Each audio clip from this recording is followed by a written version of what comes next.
Okay, pet parents. If your dog guards something, that sock they stole from the hamper, the couch, your partner, a literal pecan that fell from your pecan tree in the backyard, you already know it's not just a phase. You've tried all the techniques the internet recommends for food and high value item guarding, because that's probably all you could find. The trade up games, the hand feeding, maybe it helped a little.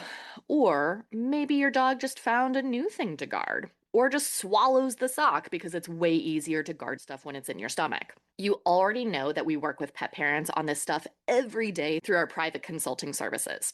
But here's the plot twist: Emily doesn't take clients, like ever. She's doing things like hosting this podcast and mentoring other professionals and speaking at conferences and being a general BAMF.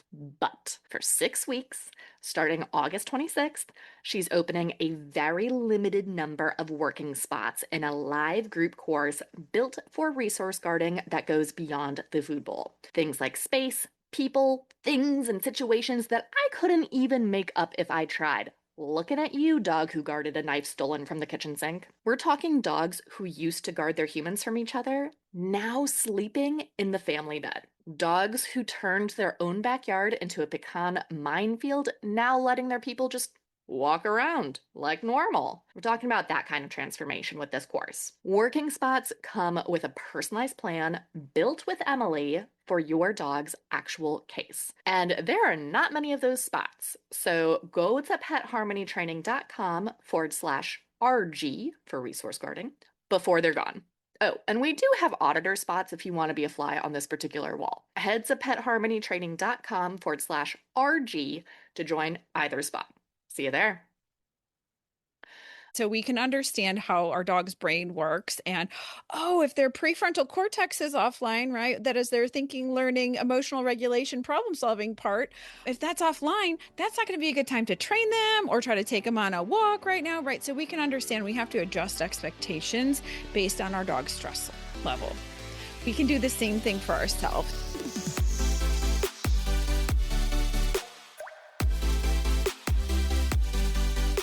Welcome to Enrichment for the Real World, the podcast devoted to improving the quality of life of pets and their people through enrichment. We are your hosts, Allie Bender. And I'm Emily Strong. And we are here to challenge and expand your view of what enrichment is, what enrichment can be, and what enrichment can do for you and the animals in your lives. Let's get started. Thank you for joining us for today's episode of Enrichment for the Real World. And I want to thank you for rating, reviewing, and subscribing wherever you listen to podcasts. You just cleaned up yet another accident, or had to end your walk early, or watched your dog absolutely lose their marbles about something that just shouldn't be that big of a deal. And somewhere in that moment, a little thought came into your head that you just couldn't stop it. It was like some other being entered your brain and inserted this thought that you did not want. And the thought goes something like, I did not sign up for this. And then immediately afterwards, you feel guilty that you had that thought. Today, we're talking about something that doesn't get said out loud enough. What happens when loving your pet starts to feel like too much? This is not a niche experience. What I find extraordinary is that this is one of the most common experiences that clients tell us that they're feeling, and almost universally, they feel like they're the only ones. Everybody feels like they're alone in this, and it's one of the most common things we hear from clients. Caregiver burden and burnout and compassion fatigue in pet ownership is undernamed, undervalidated, and extremely common. Like I said, pretty much all of our clients. And now, after a decade of mentoring other behavior professionals, I feel confident saying pretty much all of our clients, at least the type of behavior professionals who benefit from Pet Pro. That may not be true for other niches in our field, but it's definitely true within the sphere that we operate in. People who have dogs or other species of pets who are behaviorally and or medically challenged, who have special needs of some kind, are exhausted and feel alone. By the end of this episode, you will have language for what you're experiencing, and you will know that your well-being is not separate from your pet's care plan. Your well-being is an inextricable part of that care plan. So let's dive into this. pet guardianship is in general sold as like this joyful bonding experience. And, everybody talks about the fact that dog is man's best friend. And there's all these like, social media posts of people living their best life with their pets. And I am super guilty of that because I post on Instagram the things that delight me that I want to hang on to. And for me, it's not about showing other people how great my life with my pets is. I use Instagram as free, unlimited photo and video storage. And I might as well share it since I'm posting it anyway. Otherwise, I've gotten rid of all my other social media, and the only reason that Instagram has remained is because it's free, unlimited photo and video storage. But the thing about that is the memories that I want to keep aren't the ones where I'm like, "Why are you, Miley?" The things that I want to keep are the ones where I'm like, "Oh my God, you're the cutest thing of my whole life," right? I don't keep the memories where I'm like, why did I get fish tanks? They require so much maintenance. I keep the moments where I'm like, will you look at how cute my little fishies are? And the byproduct of that is that people only see the times when my pets are filling my cup. And so I want to assume the best about other people. And I think that that is true for a lot of people. I don't think that most people who are posting about their pets are trying to make everybody else feel like they are winning at pet guardianship and everybody else is less than. I think most of us are sharing our joy.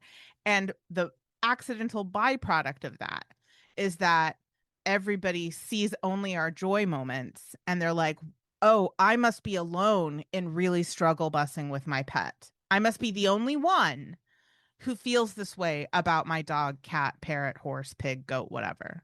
Right. So we don't share with each other when pet guardianship is also exhausting, isolating, grief adjacent. There's not a cultural script for that. So pet parents, especially those who are quote unquote doing everything correct, often suffer in silence because they feel like they shouldn't be struggling. They feel like this should be a privilege. I mean, that's another thing is like there are a lot of spaces on the internet that tell people that pet guardianship is a privilege. And that's not the topic for this episode, but a byproduct of that rhetoric is if this is a privilege, it shouldn't be this hard, right? And when caregiver burden and burnout and compassion fatigue go unnamed, those experiences just compound upon themselves and the guilt becomes exponential and it adds weight to the exhaustion that's already there. And then that weight and that exhaustion causes people to disengage or make inconsistent decisions or quietly give up on enrichment and training, not because they stopped caring, but because they ran out of capacity and they only see the ways in which they're failing and they don't see the ways in which they're crushing it. So Valerie, before we keep going in this episode, can you please define our terms for us? What do we mean when we say burnout? What do we mean when we say compassion fatigue? What do we mean when we say caregiver burden? Absolutely. And I think even to zoom out a little bit further from that, when we just talk about stress, the stress cycle for us as large mammals is very similar to the animals under our care.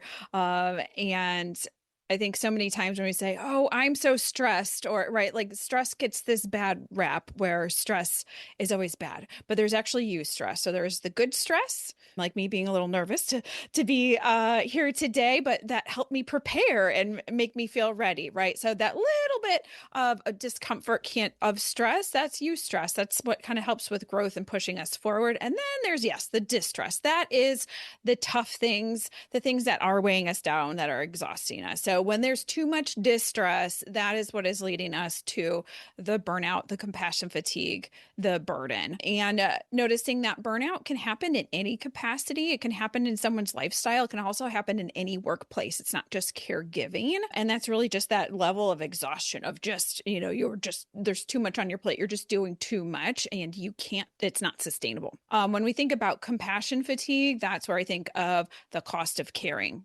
So that isn't helping.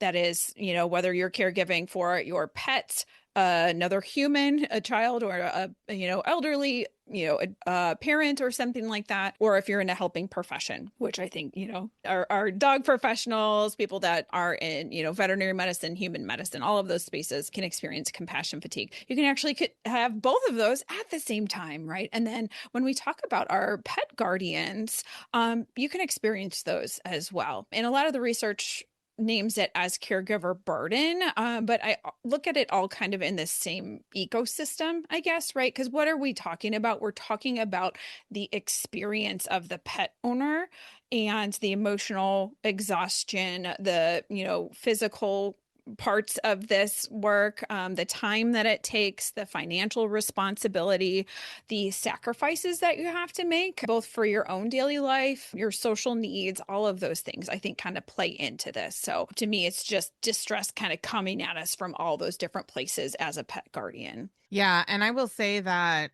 it can be really hard to gauge what your capacity is. Even let's set aside the fact that life is unpredictable and what is easy for you at one period of your life is going to be completely untenable in another period of your life. Let's just set aside that and assume that the hypothetical person we're talking about just has a very consistent life, right? It can really sneak up on you when the needs of the animal change or when you can't anticipate the additional burden of an additional pet. And that definitely happened to me with Bundini, the bunny that I didn't choose to have, that I ended up keeping, even though I wasn't looking to add a bunny to my life. It was bunnies are so easy to care for. They are the easiest pet.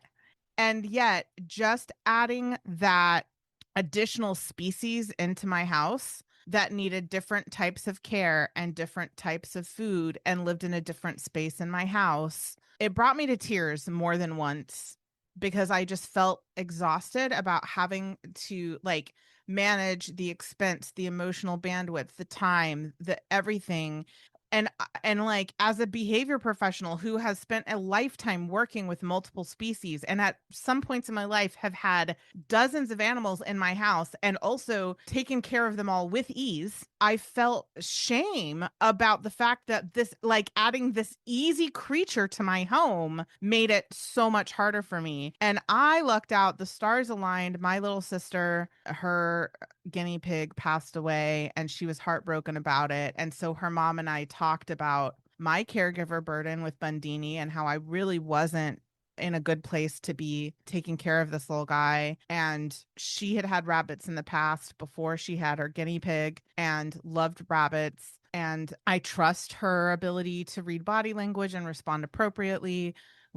I've been in a part of her life since she was 11 years old. So we've had several years of getting to interact with animals together. And so we kind of surprised her, her mom and I planned for me to bring Bundini over. And it was such a beautiful solution because that just having that one extra animal in the house was breaking me, and being able to pass him on to somebody who actually wanted him and he's the only pet now and he's the love of her life. That it just worked out so well. And I think that I'm bringing that up because I was lucky that the stars aligned in that way. And I'm a behavior professional.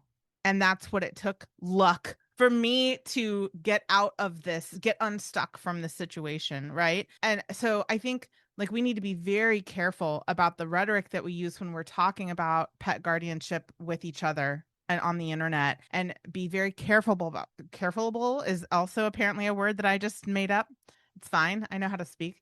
We need to be very careful about the rhetoric that we use, like forever home and the pet guardianship being a privilege, all of those things can contribute to somebody else's burnout, compassion fatigue, caregiver burden, all of that stuff. It's very hard to experience it. And then on top of that, having other people chiming in with what they think is correct when it's super not helpful to you, right? I appreciate your sharing that. I think that speaks volumes of the fact that, yes, even those that are equipped with skills to care for animals specifically still have their limits. And so, oh my gosh, of course, any other pet guardian is going to experience that as well. And in your case, adding an additional animal to the home that was a different species was part of that. And I think for some people,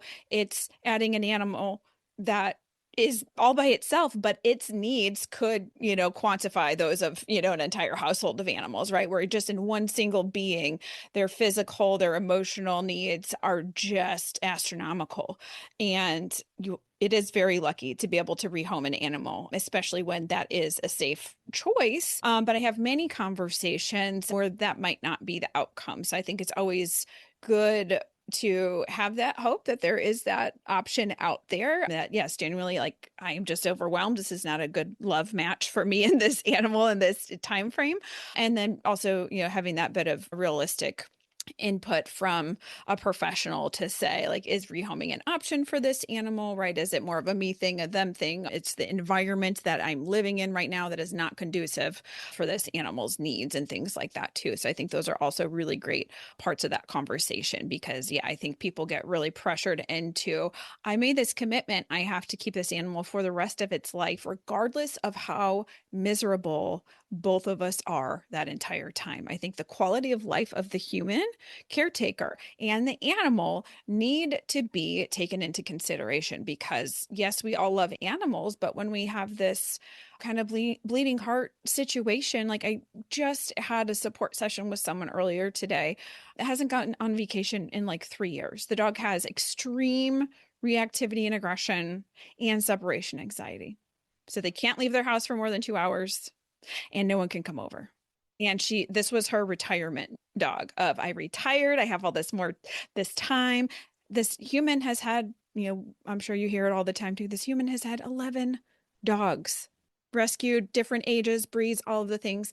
And never would we ever imagine that we're in this position where we wonder if we can keep going on or not. It's all complicated. It's all like, there are so many variables: the humans, the animals, their environment, their capacity, their means, and when I say environment, I don't just mean their house. I mean the area that they live in, their neighbors, the city ordinances.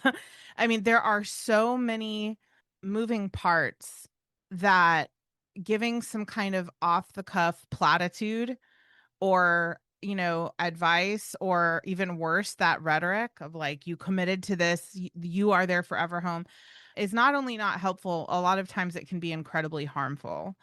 And I will say that, like, I also have had clients like that whose dogs have both separation related behaviors and stranger directed aggression and all those things.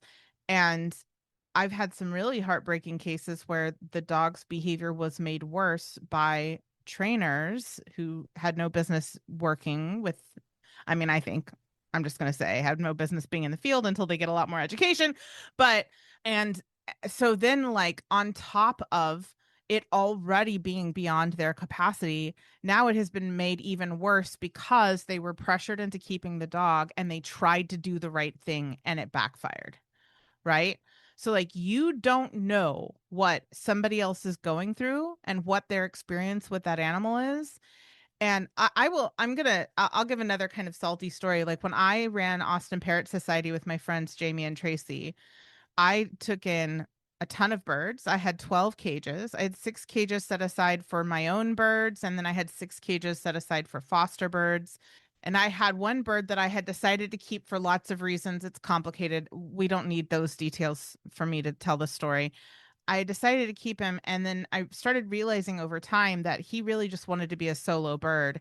And I belonged to this, like, avicultural forum And I told people in that forum, like, I'm thinking about rehoming this guy because I'm kind of realizing that he really wants to be an only bird, and the other birds that I bring in are stressing him out. And I got dumped on. There were so many people who were like, he was there first, and like your obligation is to him. And I'm like, no, my obligation is to Austin Parrot Society. Do you know how many birds I am responsible for? Like, I cannot believe the amount of vitriol that I received because I dared to suggest that maybe this bird would be better in a single bird home. And what was wild is that I was right. And okay, y'all know that in this podcast, I tell on myself and I talk about when I'm wrong as much as when I'm right, if not more. So this isn't about me defending myself. Like, this story just hits home for me with what we're talking about, because I did end up rehoming that bird in a single bird home where he was the only one, and he was a totally different animal. He was so happy, he was so relaxed. His people have kept in touch with me. It's been 15 years now. And if I had given into the social pressure from other people in the avicultural community, I would still have him. I would still be taking care of him. And also, he would be miserable, and so would I. So, in that situation, like, it doesn't matter that he came before the other foster birds in the home. It mattered that it took time for me to get to know him, to unravel. Like, we had a lot to unpack. This guy had a lot of stuff going on, and we had to sort of unpack everything that was going on with him for me to be able to see that he wanted to be a single bird. It took a couple of years for me to be able to see that because there was so much other junk on top that we had to sort of get, clean out. We had to do some house cleaning before I was able to hear him say, I want to be an only bird. And so, yes, he had been with me longer. And yes, he was living in one of my, quote, permanent my bird cages. And also, I made an assessment based on my lived experience with him and the number of people that were awful to me, not just giving me bad advice, but being incredibly judgmental and insulting. I will never forget that feeling. And people do that to other people on the internet all the time, and in real life, right? And I think that story is worth telling because I was right. All the people who thought they knew more and better and were dumping on me, they were wrong. And so, like, yes, I have been wrong many times. I have shared many times when I've been wrong on this podcast in the past. And that this was a situation where I was right because I knew more about that bird and the context than anybody on the internet did. So that's my little salty story about, like, just remember that you don't know as much about the animal and the situation as the person who's living with that animal. Absolutely. I say that same thing to vet and prep professionals all the time as well, right? If you're a veterinary professional, how many hours do you see that animal per year, right? If they're coming in even for every 6 months, that's maybe 2 to 3 hours max versus every hour that that person is spending with that animal. So, right, as the dog trainer or the animal professional or the vet professional, yes, you are the one with the expertise, the additional training about the systems of that animal and all of those things and how you can help. But the one that knows the behavior, the triggers, the ins and outs of that animal, 100%, just what you said. No one knows that animal better. And that's why also too, no one else can tell you what to do as the pet owner, right? You are the one that gets to decide, do I need a break? What other systems can I put in place to relieve this caregiver burden and burnout and compassion for, just this additional distress that I am under? How can I relieve that? Because no one else knows you better than you, and no one else knows your pet better than you. When I still worked with clients, I would tell them all the time, I might be an expert in behavior, but you are an expert in your pet. And we're going to be most effective when we combine our respective expertise, because it is so important for people to, first of all, just be empowered, but also for people to be reminded that they are an expert in their pet. They're just not an expert in behavior. And those are two different things, right? Caregiver burden isn't weakness. It's not a character flaw. It's just what happens when the demands on your system consistently outpace your resources. It's not about the fact that you don't love your pet enough, or you're not good enough, or you're failing. It's about loving your nervous system as much as you love animals. which I think a lot of us who are animal lovers don't love our nervous systems as much as we love our animals. And we need to learn that loving our nervous system empowers us to love animals instead of taking away or detracting from it. I think a big part of this caregiver burden slash burnout slash compassion fatigue phenomenon is this like guilt spiral of like, I should be doing more. Like if I were doing more, it wouldn't be this hard or my pet wouldn't be struggling as much. So I would love it if you could unpack why that thought is both understandable and also deeply unhelpful. Number one, our human brains have a negativity bias. So we're always looking for the next thing to go wrong as a survival technique, but we also then need to work a lot harder to praise ourselves and our animals when things are actually going better. So I think that's one of the hardest things, that just wiring, right? How we are as just human beings, that is something we all are dealing with, whether you recognize it or name it or not. That is something that, kind of the shoulda, woulda, couldas, or all of those things play into it. So from just a normal human existence that's there. And then when you have the responsibility of caring for another being, right, that just goes through the roof, right? And I recently published research on the guilt that dog owners that have dogs with behavior challenges are experiencing. So this is a research study with doctors Lori Kogan and Jen Curran McCullough at Colorado State University. We are able to get 65 participants that actively right now at this moment have a dog with behavior issues and tell us all about it. So we had some really great, there's a whole section on guilt, measures for anxiety, depression. What do you wish other people would know about your experience having to care for these animals? And some of the statistics were just kind of mind-blowing, but it also makes sense in the exact same way that we, have this data now to prove the experience that we hear so often, that that we live as pet guardians ourselves, as, dog professionals supporting other people, and also as a veterinary social worker where I'm supporting many, many people going through this. So 33% of them met criteria for probable anxiety, 20% for probable depression, 78% for elevated caregiver burden. 78. And then circling back, you mentioned isolation earlier. 53% reported feeling alone and 40% reported feeling socially isolated. And that is just in the beginning of the abstract, right? So we can put the link to that. It's a free published peer-reviewed study. And this is just paper one. Paper two we're working on is the qualitative questions we asked at the end. So we're doing all the fun coding and that kind of stuff. So there's just going to be more data to, I think, validate this experience that people are having, where you are doing all of these things. And then there's always the, should I be doing more? Could I be doing more? My answer to that is, there's always something else we could be doing more, but does that make sense? And is that really realistic? Right? Like, could I take longer walks with my dogs? Could I spend more money on a different food? Could I, right? Like, there's always more we could be doing, but that doesn't also mean that you have to, or that you should, or that makes sense for your household or your environment, right? Because again, circling back to, you and your dog and your pet's best. So yeah, there's a lot that goes into the guilt side of things. And I want to bring up a couple of things for some context, folks. Valerie is now a member of Pet Harmony.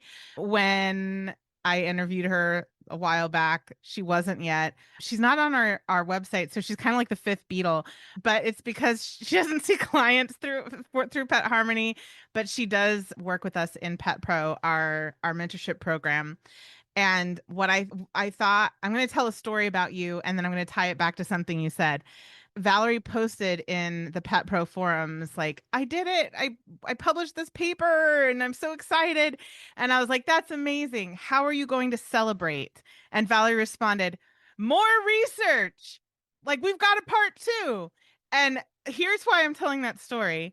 Because you said that at the beginning of your response, you talked about the fact that we have a negativity bias and we're not good at reinforcing ourselves. And this is a thing that I think a lot of behavior professionals miss is that behavior professionals generally know that, at least the ones that I have interacted with, know that clients need to, celebrate their wins and have a higher rate of reinforcement for themselves, but they forget to work with their client to figure out what actually serves as a reinforcer for them. And so asking clients to celebrate their wins, what clients often hear when a behavior professional says that is, I have to be warm and fuzzy and sparkles and unicorns and say, good job, self. You did it. Here's a sparkly sticker. And a lot of people have a visceral reaction to that idea. And that is what they think of when they think of celebrating wins or reinforcing themselves. They think of this kind of like saccharine. I think a lot of people would consider it childish. And listen, for some people that genuinely works. Me, I like I am a Lisa Frank fan. I love the sparklies. I will absolutely reinforce myself by buying sparkly things. Okay. Valerie's holding up all these sparklies that she has on her desk. So, like, I'm not actually bashing that as an approach because for some people, that genuinely is glimmer stacking. That genuinely is a way to reinforce. But for people who don't like that, they think that that is what it means to reinforce themselves. And so I've had to work with clients a lot to figure out what looks like celebration to them. And for some people, it's like, yeah, I nailed it. Like we have to get like real dude bro about it. And like some of my favorite clients are like, that's how they celebrate. I've had some clients who like for them the celebration is we turn their journey into like a checklist and they get to check off the stage that we just completed. So it's very low key. Their reinforcer is checking a box. It doesn't look like Lisa Frank sparkly unicorn stickers or like yay me or whatever, getting an ice cream cone. It looks like checking a checkbox. And for Valerie, it was, I get to do more of this. Right. And I think that is so important because when behavior professionals see that their clients need a higher rate of reinforcement and try to apply it, that is where things can kind of go sideways and we can really struggle to get our clients on board with reinforcing themselves because they think reinforcement is a science of trinkets, right? They think that reinforcement is like trinket tokenism. Nope, not tokenism. That's not the word. It's a totally different concept. Token economics, right? And that's not what reinforcement is. I mean, it can be, but that's not the definition of reinforcement, right? So I just had to bring that up because you yourself were such a good example of like when I asked you how you were celebrating your achievement, you were like, do more of it. And I'm like, that's valid. That is a super valid reinforcement strategy for you. If the work itself is the thing that glimmer stacks, that brings you joy, that fills your cup, then yes, keep doing it. Do more of it, right? Absolutely. Do you have anything to add to that? Okay, then I'll keep going. So I think a lot of people feel like if they were truly committed to this pet, they would just push through. Like it's that no pain, no gain mentality that our society loves so much.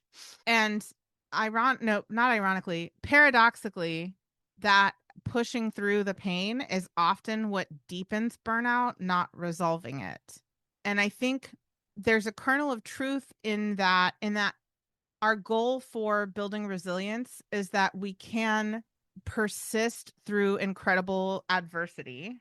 And also, so like that part is true. Like we do want ourselves and our learners to be resilient enough that we can persist through adversity. And also, adversity is a survival mechanism, not a lifestyle. And so we're not trying to live our lives as if every day was adversity, was as if every day was survival. I mean, there are humans on this planet for whom that is true, and that's awful, and that should change. That's not how we all should be living our lives. So, yes, we do want to be resilient enough to persist through when we have to, and also persisting through our entire lives as a lifestyle is not our goal. Yes, I keep imagining a roller coaster, and you're trying, we're going, it's this uphill battle, right? So you're on that part of the roller coaster and you just keep going up and up and up. And if you keep trying and keep burning yourself out and keep piling more expectations on yourself, it just keeps going up. And you never actually have that release of the fun part, which is going down the big hill, right? And the big hill gets you back down to your equilibrium. That big hill gives you that rush of like a right, where you can kind of get back to your baseline where you're feeling a little bit better. And so to me, that difference there is, where's the self-care? Where is the pause? Where is the giving yourself the grace that you keep giving to your pets and not yourself? Because otherwise you're just going to be on that roller coaster heading up towards the sky forever without any reprieve back down to some semblance of normalcy that isn't that daily adversity that you were talking about. Talk about that with Christina Spalding in her episode, which will be linked in the show notes. I know I've said it before, I'll say it again a million times. Cannot recommend highly enough her book, The Stress Factor in Dogs. She does such a good job of explaining how physiology works and how it impacts behavior, and the many, many ways that chronic toxic stress harms us, and why it's so important to complete that stress response cycle. And also, again, Emily and Amelia Nagoski's book, Burnout, is another one. 10 out of 10 recommend, about how we as humans complete our stress response cycle and how we take care of ourselves. So those 2 books and 2 interviews, I think, are really relevant to what we're talking about here. And for behavior professionals, I think it's important to cultivate an awareness that the clients that you work with who might seem unmotivated or inconsistent may be actually experiencing caregiver burnout. Nope, sorry. Caregiver burden, burnout, compassion fatigue, any combination thereof. Also, adherence fatigue, which we're not talking about as much in this episode, but we have talked about in the podcast in the past. And learning how to recognize those things instead of assuming that they're just unmotivated or they're inconsistent, or even worse, the term that makes my skin crawl is non-compliant. Let's stop talking about compliance, friends. We believe in agency. We believe in collaborating with our clients. So being able to recognize that what looks like non-compliance or being unmotivated or being inconsistent is probably actually a sign of burnout, caregiver burden, adherence fatigue, or compassion fatigue, any combination thereof. I think, and then the additional layer of all of that is, as the pet professional, right, how are you adjusting to meet that individual's needs, the stress that they're under, and then also their learning needs? Because I think a lot of times when I also hear that cringe word of non-compliance, I really, in my heart of hearts, feel like non-compliance is a communication issue between the pet professional and the pet guardian, where the pet guardian isn't saying, I actually need more videos, or I need bullet points, or actually this is how I learn. And also, we're moving and someone's getting married and someone lost their job and this pet has physical and, behavioral challenges, so I'm just underwater, right? So I think a lot of what we're talking about obviously is focusing on the fact that, yes, caregiving for a pet that has physical or emotional needs that are more or higher or elevated is hard. And then I think, yeah, you just add on all of those other factors of life. So yeah, I love that you're just tying that in there as far as,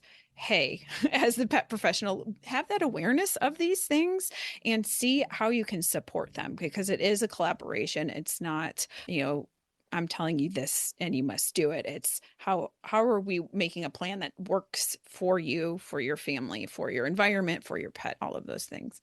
I feel like one of the pieces of advice that I give most frequently in Pet Pro when talking with our mentees about their cases is explain less, ask more. because a lot of times people think that the solution to a client not doing something is to just explain it better. And if I can just explain it better to this client, they'll actually do it. And that's not it at all. You need to ask them questions about their perceptions, their barriers, their pain points, their fears. What does something look like? What do they think something is going to look like? What are they hoping to accomplish? And when you stop explaining and start asking questions, you get to see the caregiver burden, the burnout, the compassion fatigue, the adherence fatigue. You get to see what their actual lived experience is. You get to see what it looks like. You get to see what their true barriers are.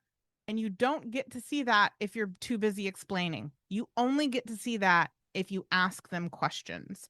So, and I will say that, like, I don't feel even a little bit judgmental towards anybody in this profession who tries to explain things to clients as a way of getting out of it. The reason it's one of the most common things that I tell people in Pet Pro is because nobody teaches that skill. How would you know how to do this if you have never been taught the skill? That's an unrealistic expectation. I don't expect it of people in our profession. And also, it does take time and practice from the space from people understanding the concept to being able to do it well. On average, in my experience, mentoring people is about 2 years. It takes 2 years of mentorship and practice and feedback and to really get good at it. And 2 years is an average, friends. I'm not saying if you just practice for 2 years, you'll reach the end. But my point is that, like, as professionals, I think that is one of the most important skills that we are not taught anywhere that I'm aware of, aside from Pet Pro. And also, it takes time and practice. So don't burn yourself out trying to have expectations for yourself that are unrealistic and trying to support your clients who are burnt out because they have unrealistic expectations of themselves, right? So don't buy into the cycle, but be aware that that could be the gap between where you're trying to get your clients to go and where they're actually going, right? So how can you apply this? Start by just naming it. You don't have to try to fix it. Just name it. Say, oh, I'm experiencing caregiver burnout. That is a complete sentence. It is a meaningful first step. And a lot of times just naming it and destigmatizing it helps you to feel better, like to stop fighting your experience and just embrace your experience and accept it. So that's the first step, is just practice right now, this week, just practice naming what you're experiencing. That's actually coined by Dr. Dan Siegel. He's the one that coined name it to tame it. I love that all the time. And I think too, it's a good reminder to check in with yourself, and whether you like saying that out loud, saying it in your own head. There's research behind writing things down and how that can be helpful in actual pen to paper situation.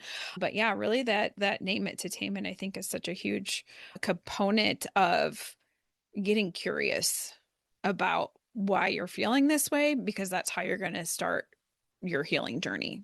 And I mean, it just helps your relationship with your pet if you're not fighting how you're feeling about them and you're just letting yourselves feel the feelings. It doesn't just destigmatize your experience, it also destigmatizes their behavior, their struggles, right? You're like, oh, this is a situation where my pet needs a lot of care and that care is taking its toll on me. That sounds reasonable, right? It doesn't sound monstrous or like you're the only person in the world or like you're an abject failure. That just sounds reasonable. That sounds like, yeah, okay, we're in a totally normal situation, right?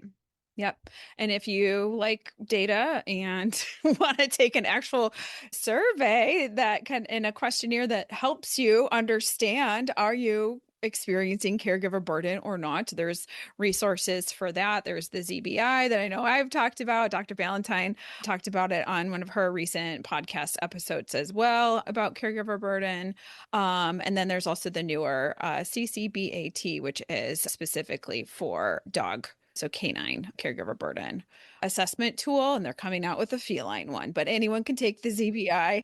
And I recently wrote a Pet Harmony blog post talking specifically about this. So that's really also got some great kind of guidance as far as how are you building your support team? Because if you're working with a veterinary professional or a dog professional that is not supportive of you and just keeps giving you more homework or tells you it's all your fault, that might not be a very good relationship to have. So you have the agency to seek out other support. So making sure that the support system you're building around your pet is also in your best interest as their caretaker, and reducing isolation, right? We talked a lot about the guilt, the isolation. People aren't talking about this as much as they should be, and because it is hard. And I think sometimes too we're embarrassed because we feel like we should be able to just solve all of our pets issues and things like that. So there's just so many layers that go into it, but also just recognizing that there are spaces like support groups that I lead that are for pet owners that have pets with behavior challenges. Because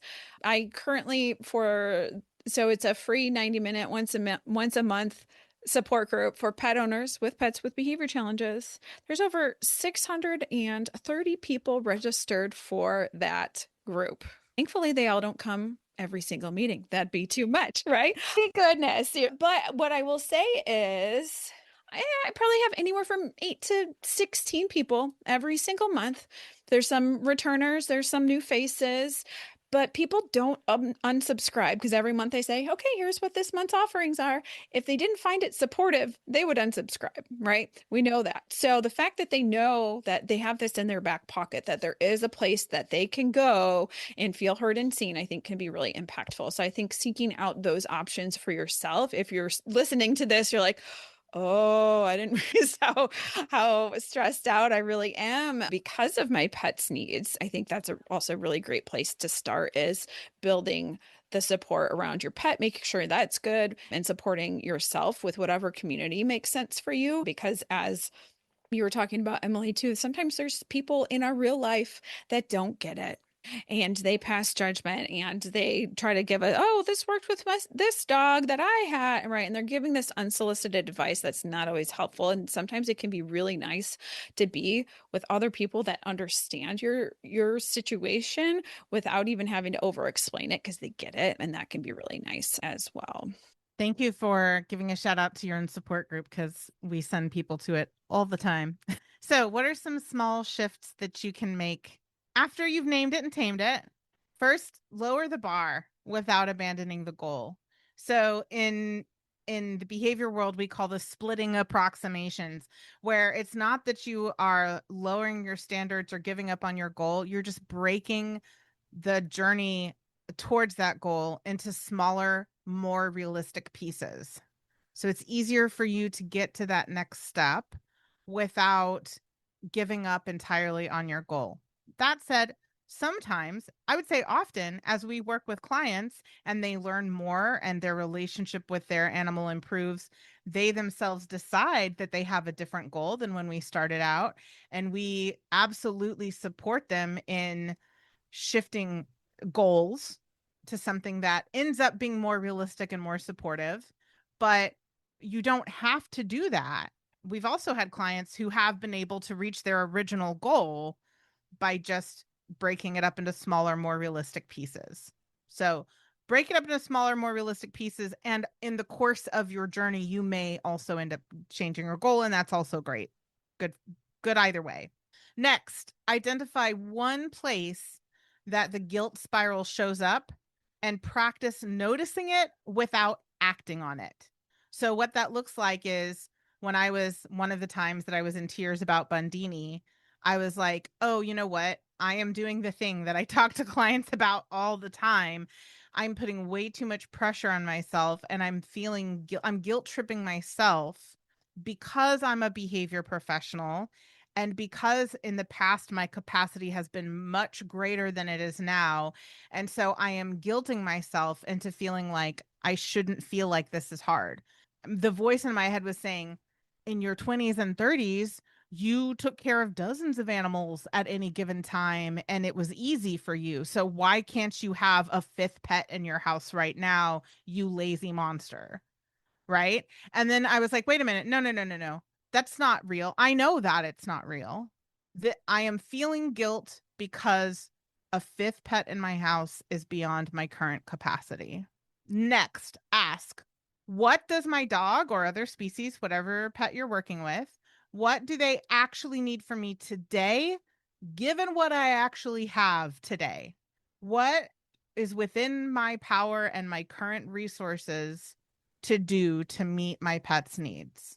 And we have lots of blog posts. We've talked about it many times on the podcast about simple enrichment solutions that can meet needs without being too hard. We have an entire chapter in our book, Canine Enrichment for the Real World, on our own journey with providing enrichment with Allie and I both have chronic illnesses and how we adapt. So a lot of times it is simpler than what people think it is. If you can chuck some treats down the hallway and let your dog chase those treats, you're getting physical exercise, mental exercise, scent work, and social bonding while you're laying on the sofa. And I'd like to remind everybody that the fact that you feel bad, whatever you feel bad about in terms of your caregiving abilities, means that you do care, which is not a small thing. The thing that I want most from people is that they actually care about the learners that they are responsible for. I started to say the learners in their care, but I think I said care too many times. But like, it's so important that you care about your pet. These little creatures are reliant on us, and the fact that you care about that is half the battle.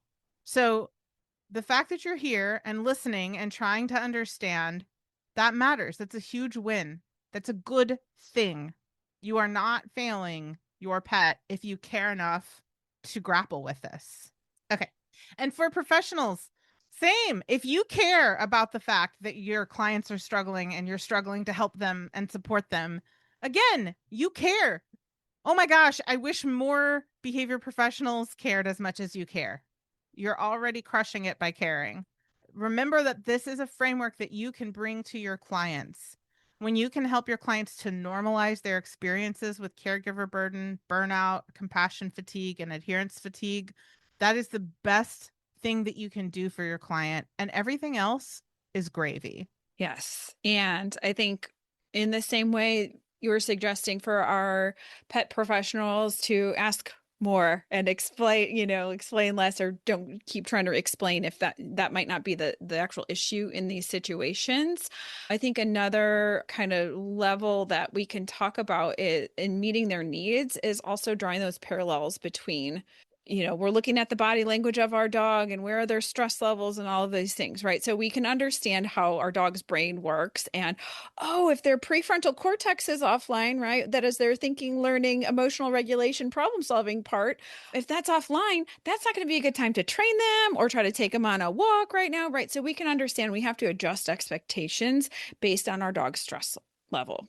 We can do the same thing for ourselves. So I actually, for some of my clients, will create kind of like a training menu template where it's taking your stress levels and where you're at into consideration with your dogs as well. So in the same way, and then you default to whoever's the lowest. So if your dog has had a hard couple days and you're like, they're trigger stacked, there's too much going on, they need a calming activity, even though you really would love to take that long walk, you recognize the needs of the dog and we defer to that. Vice versa, dog's doing great and they're showing you that they're having a pretty good day, but you have not, and you are laying on the couch and you are not doing well. Guess what? We defer to you and we default to that, and we do throw treats down the hallway from the couch. And neither one is good or bad. They are meeting needs of both individuals, right? It's a partnership that we have with our pets. I think also things like that. And again, where, we talk about like the self-care menu and the healthy mind planner. Those are all things that you curate while you are in a good headspace, while you do have your thinking cap on and all parts of your brain are working well, so that in those more high stakes, stressed, burned out situations, you can go back to that, because making decisions is even harder when you are stressed out. It's also harder to say no when you're super stressed out. So from the pet professionals, again, you have to ask the right questions, because in the session they might say, oh yes, that sounds great. Yes, I'll do that. And then we have the issues where, things kind of went off book or went off plan. And again, it just might be, yeah, they really are just so stressed out and they don't know how to tell you. So I think asking those right questions, and how do we create a system and reminders to them that they can meet their needs and their dog's needs at the same time. So to recap, caregiver burden, burnout, compassion fatigue, adherence fatigue, they're all real. It's not a personal failing. It's a function of supporting a living sentient being who has special needs, physical, behavioral, or both. And your well-being is genuinely a part of the plan, because you have to meet your own needs. You have to be pouring from a full cup. You have to put on your oxygen mask first. All of the analogies that exist in our world, you have to take care of yourself so that you can take care of the sentient beings who rely on you. And a question to reflect on is, where in your life with your pet are you pushing through instead of pausing? What would it look like to give yourself just a little more grace this week? Next week, we're turning towards pet professionals, because this field has its own version of burnout, and it's time we talked about it directly. And again, if you'd like to delve into this topic more deeply, you can go back and listen to our conversation with Dr. Amelia Nagoski, Dr. Kelly Ballantyne, Valerie Bogie, Christina Spalding. All 4 of those episodes dive into specific aspects of this topic.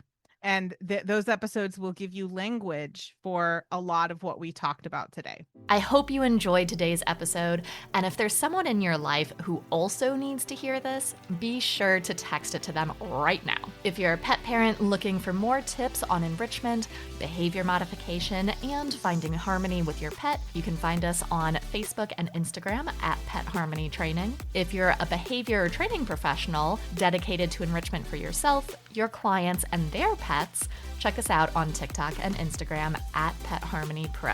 As always, links to everything we discussed in this episode are in the show notes. Thank you to Ellen Yoakum for editing this episode and making us sound good. Our intro music is from Penguin Music on Pixabay. Please rate, review, and subscribe wherever you listen to podcasts. That helps more pet lovers and professionals find us so they can bring enrichment into their world too. Thank you for listening, and here's to harmony.